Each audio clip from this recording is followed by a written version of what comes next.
Армысыздар қазақ елі білім арнасында басты жаңалықтар ақпараттың айталман ауылдарыңызға. Бүгінгі жаңалықтан көретіндеріңіз. Тасқұдық ауылындағы мәдениет үйіне шолу жасап білім саласындағы өзгерістерді тілге тиек ететін боламыз. Қойбағарова Әлия Амангелдіқызы 1970 жылы желтоқсан айының 5 жылдызында Батыс Қазақстан облысы Сырым ауданы Бұлтырды ауылында дүниеге келген. 1978-1988 жылдары аралығында Бұлтырды орта мектебінде білім алып, 1988-1991 жылдары аралығында Орал мәдени ағарту училищесіне оқуға түсіп, домбыра класы бойынша оқып тәмамдаған. Қазіргі таңда Тасқұдық ауылдық мәдениет үйінде әдіскер қызметін атқарып келеді. Отбасылы 3 ұл 3 қыз тәрбиелеп отырған бақытты ана.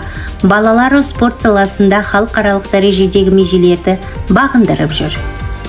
Басқарушылық қабілеті жоғары әдіскердің өз алдына мақсаты мен міндеті айқын. Алғын келсе өмірден үлесіңді, үйрене біл шыдаммен күресуді.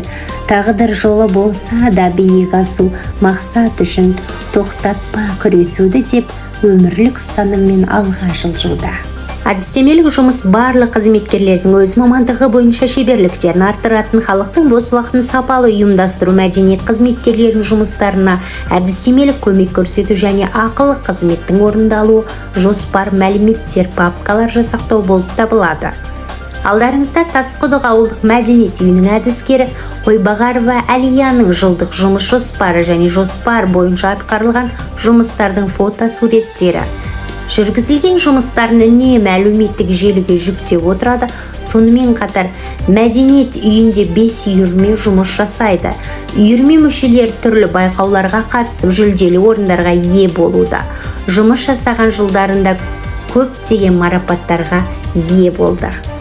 2019 жылдың қорытындысы бойынша Тасқұдық мәдениет үйінің әдіскері Әлия Қойбағарова үздік әдіскер дипломымен 2021 жылы Тоғанас ауылында өткен «Өнерім менің өмірім» атты мәдениет қызметкерлерінің төл мерекесінде облыстық дипломмен 2022 жылы аудандық үздік әдіскер 2022 әдіскерлер байқауына қатысып, жүлделі 1-ші орын алып, үздік әдіскер 2023 жылы Халықаралық білім академиясы ұйымдастырған халықаралық жыл үздігі 2023 шарасына шақырылып, үздік ұйымдастырушы 2023 дипломмен және сыйлықтармен марапатталды.